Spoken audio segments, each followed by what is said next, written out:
రాబోయే రోజుల్లో పిఎండిఎస్ నవధాన్యాల సాగు సంచలనంగా మారే పరిస్థితి కనిపిస్తోంది. ఇంతవరకు కేవలం ప్రకృతి పద్ధతి రైతులే సాగు చేస్తుండగా తాజాగా రసాయన సేద్యంలోనూ అనుసరిస్తున్నారు.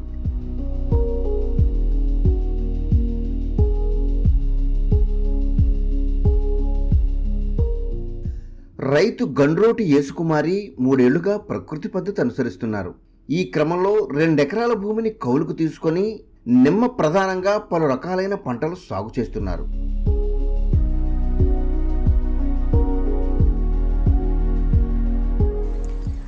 అందరికీ నమస్కారం అండి. నా పేరు గండ్రోతి యేసుకుమారి అండి. దేవరపల్లి మండలం కొత్తగూడెం విలేజ్ అండి. నేను 10వ తరగతి దాకా చదువుకున్నానండి. మా అత్తయ్య మావయ్య వ్యవసాయమేనండి. మేము గత 3 సంవత్సరాల నుంచి ప్రకృతి వ్యవసాయ పద్ధతిలో నిమ్మ తోట సాగు చేయడం జరుగుతుంది. నాకు ఈ కషాయాలకి గట్ట కొంచెం హెల్ప్గా నా భర్త, నా పిల్లలు నాకు పూర్తిగా సహకారం చేస్తారండి. మా నిమ్మ తోటలో చుట్టూరా కొబ్బరి మొక్కలు వేయడం జరిగింది. అక్కడక్కడ చింత, జామ, మామిడి, సీతాఫలం కూడా వేయడం జరిగిందండి. దీనిలో భాగంగా ప్రకృతి పద్ధతిలో నిమ్మ పంటకు అవసరమైన జీవామృతాలు, కషాయాలతో పాటు ద్రావణాలు అందిస్తున్నారు. పంటలో ఉత్పత్తి పెంచేందుకు కోడిగుడ్డు నిమ్మరసం ద్రావణం పిచికారీ చేసుకుంటున్నారు. దీంతో పాటు మొక్కల చుట్టూ పళ్ళాలు మాదిరి గుంతలు తవ్వి పూర్తి స్థాయిలో పోషకాలు అందేలా చర్యలు తీసుకుంటున్నారు. ప్రతి నెలకొకసారి ద్రవజీవామృతం మొక్క మొదలు వేయడం జరుగుతుంది. అదేవిధంగా 3 నెలలకు ఒకసారి ఘనజీవామృతం మొక్క మొదలకు వేయడం జరుగుతుంది. వీటితో పాటు నెలకొకసారి కోడిగుడ్డు నిమ్మరసం, జీవామృతం స్ప్రేయింగ్ చేయడం జరుగుతుంది. అవసరాన్ని బట్టి పూతాపిండి నిలబడటానికి చేప బెల్ల ద్రావణం స్ప్రేయింగ్ చేయడం జరుగుతుంది. మా తోటకి పురుగులు, తెగుళ్ళు రాకుండా నివారించడానికి అవసరాన్ని బట్టి కొన్ని కషాయాలు వాడడం జరుగుతుంది. నా తోటలో నేనే ఎక్కువగా పని చేసుకోవడం జరుగుతుందండి. అవసరాన్ని బట్టి ఏదైనా ఎక్కువ పని ఉంటే బయట మనుషులు తీసుకుని తెచ్చుకోవడం జరుగుతుందండి. మేము ఇదే విధంగా ప్రకృతి వ్యవసాయం సాగు చేయడం వల్ల నిత్యం మా తోట కాపు కాస్తుంది.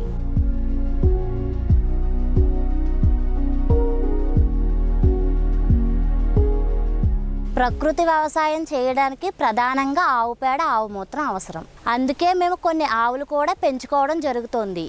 ఈ ఆవుల ద్వారా వచ్చే మూత్రాన్ని ఒక డ్రమ్లో మేము సేకరించుకుని కషాయాలకి, ద్రావణాలకి ఉపయోగించుకోవడం జరుగుతుంది. ఈ విధంగా అన్ని పోషకాలు సకాలంలో ఇవ్వడం వల్ల మెరుగైన దిగుబడులు వస్తున్నాయి. వీటిని సేకరించి సమీపంలోని మార్కెట్కు తరలించి విక్రయిస్తున్నారు. ఈ విధంగా ఏడాదికి అన్ని ఖర్చులు పోను 1,00,000కు పైగా రాబడి సాధిస్తున్నారు. మా నిమ్మ తోట అన్ సీజన్లో ఒక 5-6 బస్తాలు దిగుబడి రావడం జరుగుతుంది. అదే సీజన్లో అయితే 15 నుంచి 20 బస్తాల దిగుబడి రావడం జరుగుతుంది. 20 నుంచి 30 రోజుల్లో ఒక్కొక్క కోత నిమ్మకాయలు కోయడం జరుగుతుంది సార్. ఈ నిమ్మకాయల్ని మాకు దగ్గరలోని యాదవల గ్రామం మార్కెట్లో కానీ, రాజమండ్రి మార్కెట్లో కానీ అమ్ముకోవడం జరుగుతుందండి.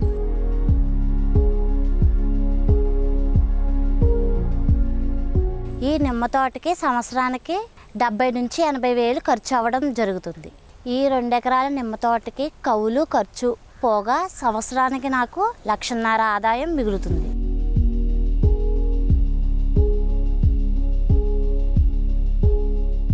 దీంతో పాటు సంస్థ ప్రతినిధిగా పనిచేస్తున్న యేసుకుమారి పిఎండిఎస్ పంటలు విస్తరించే క్రమంలో తన వంతు పాత్ర పోషిస్తున్నారు. దీనిలో భాగంగా ఇప్పటి వరకు 40 మంది రైతులతో 130 ఎకరాల్లో ఈ పంటలు సాగు చేయించారు.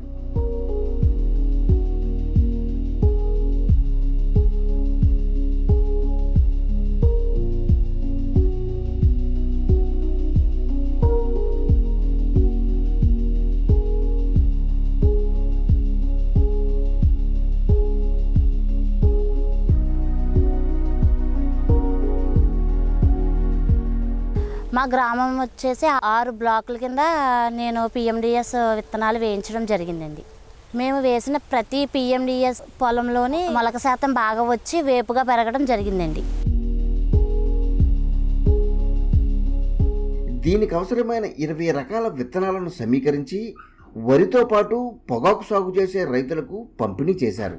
వీటిని తీసుకున్న రైతులంతా ఇప్పటికే సాగు చేయగా వారిలో కొంతమంది పెరిగిన పంటలు దుక్కు చేసి ఖరీఫ్ సాగుకు సిద్ధమవుతున్నారు. వీరిలో అధిక శాతం రసాయన విధానంలో సాగు చేసే రైతులుండటం విశేషంగా చెప్పవచ్చు. దీన్ని బట్టి చూస్తే నవధాన్యాలతో చేపట్టే పిఎండిఎస్ పంటల వల్ల ప్రయోజనాలు తెలుసుకున్న రైతాంగం వీటిని సాగు చేసేందుకు ముందుకొస్తున్నారు. ఇదే పరిస్థితి కొనసాగితే భవిష్యత్తులో ఈ పద్ధతి మరింత విస్తరించి రాష్ట్రంలోని రైతాంగమంతా ఈ పంటలు అనుసరిస్తే భూమిలో భారీ స్థాయిలో మార్పులు జరిగే అవకాశం కనిపిస్తోంది. మేము ప్రకృతి వ్యవసాయం ఈ నిమ్మ తోట చేయడం వల్ల మా చుట్టుపక్కల రైతులు కూడా వచ్చి మమ్మల్ని అడగటం గట్టా జరుగుతుందండి. వాటికి మేము సలహాలు సూచనలు కూడా ఇవ్వడం జరిగిందండి. ప్రతి ఒక్క రైతు ప్రకృతి వ్యవసాయం సాగు చేస్తారని ఆశిస్తున్నాను.